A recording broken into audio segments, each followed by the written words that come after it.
Indonesia resmi ditunjuk sebagai tuan rumah Piala Dunia U17 2023. Keputusan ini diambil setelah FIFA mencabut Peru sebagai tuan rumah sebelumnya. Pengumuman ini merupakan angin segar bagi skuad Garuda Junior. Cetak Gol coba merangkum kronologinya sebagai berikut.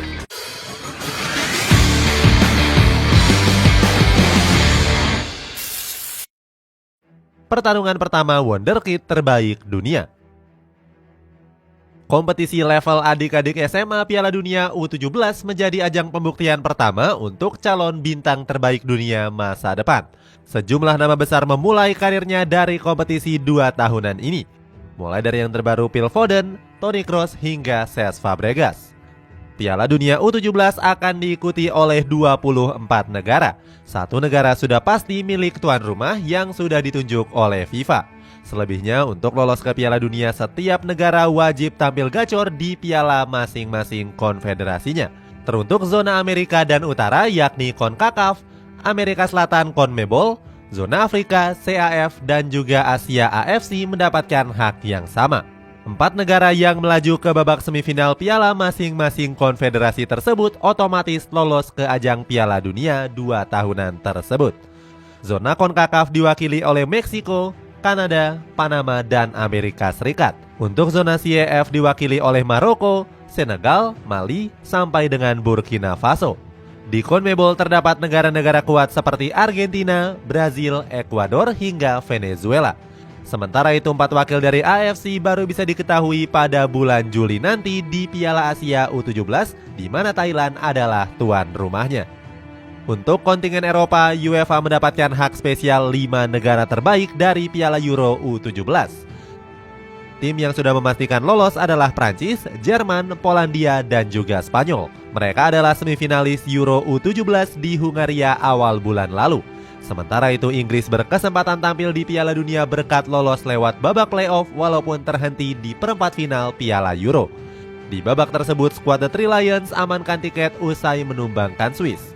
Konfederasi Oseania mengirimkan wakil yang paling sedikit. Mereka hanya diberi jatah 2 tim yakni Kaledonia Baru dan juga Selandia Baru. Keduanya adalah finalis dari Piala Oseania 2023. Indonesia gagal lolos. Sayangnya Indonesia dipastikan gagal lolos untuk bermain di Piala Dunia U17 lewat jalur kualifikasi. Skuad Garuda Junior sudah gagal duluan saat bertanding di kualifikasi Piala Asia U17. Padahal Indonesia saat itu ditunjuk menjadi tuan rumah kualifikasi Grup B. Grup tersebut dihuni oleh tim-tim kuat dari Timur Tengah seperti Palestina dan juga Uni Emirat Arab. Lalu ada juga Guam dan negara sesama Asia Tenggara yakni Malaysia. Di laga perdana, skuad asuhan Bima Sakti tampil meyakinkan dengan membantai Guam dengan 14 gol tanpa balas. Meskipun meraih kemenangan besar, tapi Bima Sakti meminta skuadnya untuk nggak cepat puas. Tren positif dari timnas Indonesia U16 berhasil berlanjut saat menghadapi Uni Emirat Arab dan Palestina. Pasukan Garuda Junior sukses menang dengan skor tipis 3-2 atas Uni Emirat Arab. 2 brace Arkan Kakak di menit ke-30 dan 54 nggak mampu dibalas oleh skuad The Falcons. Kemudian mereka juga mengungguli Palestina dengan skor 2-0. Namun hasil positif tersebut harus terhenti kala menghadapi Malaysia di laga pamungkas. Skuad Garuda Junior saat itu dibantai dengan skor akhir 1-5. Kekalahan ini membuat tim nasional Indonesia U16 gagal lolos ke Piala Asia U17. Alhasil skuad Malaya lolos ke Piala Asia dengan status juara grup. Setelah gagal lolos, Bima Sakti meminta maaf kepada seluruh masyarakat Indonesia. Dia meminta untuk gak menyalahkan para pemain yang sudah berjuang. Selain itu, pelatih 46 tahun ini optimis kegagalan akan menjadi pengalaman berharga bagi para pemain yang masih berusia muda.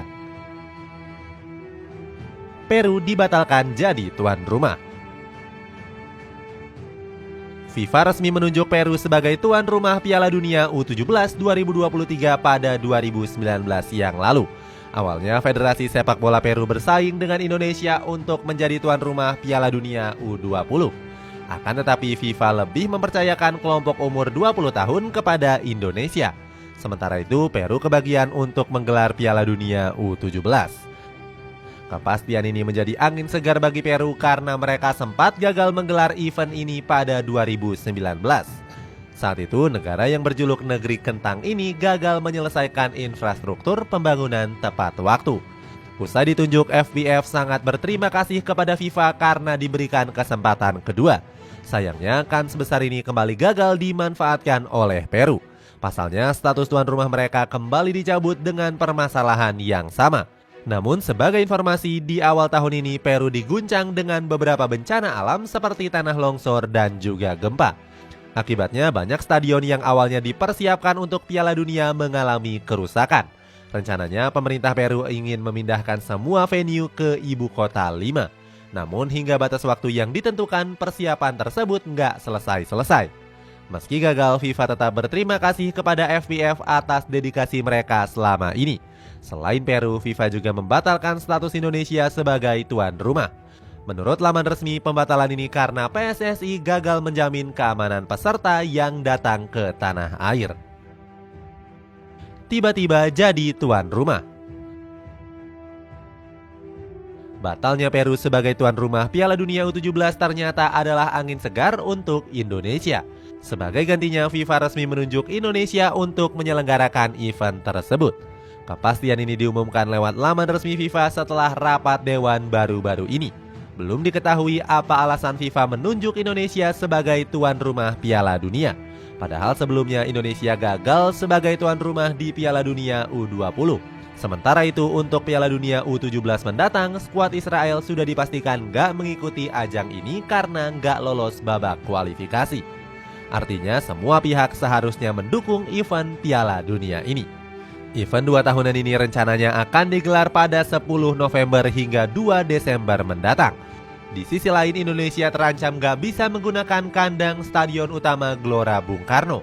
Sebab pegelaran Piala Dunia nantinya akan bentrok dengan konser Coldplay.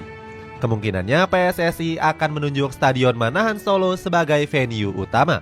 Stadion ini sebelumnya sudah direnovasi besar-besaran oleh pemerintah setempat untuk menggelar Piala Dunia U20. Selain itu ada Gelora Bung Tomo Surabaya, Sijalak Harupat Kabupaten Bandung, hingga Kapten Iwayam Dipta Gianyar Bali. Sampai video ini diterbitkan belum ada kepastian tentang stadion mana yang akan dipilih. Ambisi besar PSSI. Erick Thohir sangat bersyukur dengan kembalinya Indonesia sebagai tuan rumah Piala Dunia U17. Artinya FIFA masih percaya dengan pemerintah tanah air beserta federasinya.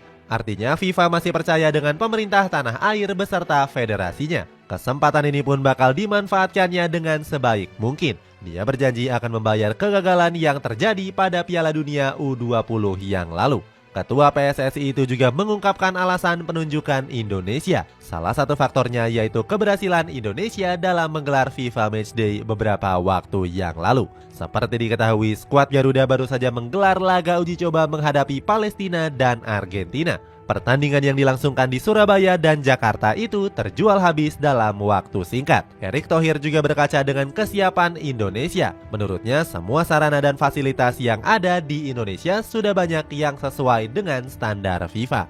Kesuksesan ini juga mendapatkan komentar dari koordinator Save Our Soccer yakni Akmal Marhali. Dia memprediksi Indonesia nantinya akan turun dengan skuad dari program Garuda Select. Alasannya, tim itu sudah melakukan latihan dengan program panjang di Eropa. Pemain-pemain itu diisi oleh calon bintang masa depan tim nasional Indonesia seperti Nabil Asyura dan juga Muhammad Hanif Ramdan. Untuk pelatih, Akmal memperkirakan ada Dennis Wise yang merupakan manajer dari Garuda Select. Di sisi lain, keberhasilan ini juga mendapatkan respon dari para pemain senior timnas Indonesia. Mulai dari Mark Locke sampai dengan kapten tim nasional senior Garuda yakni Asnawi Mangkualam. Keduanya memberikan komentar dengan emoji love untuk merayakan ditunjuknya Indonesia sebagai tuan rumah. Itulah ulasan kronologi Indonesia menjadi tuan rumah di Piala Dunia U17. Apakah Indonesia mampu meraih prestasi di Piala Dunia kali ini? Coba tulis pendapatmu di kolom komentar di bawah ini.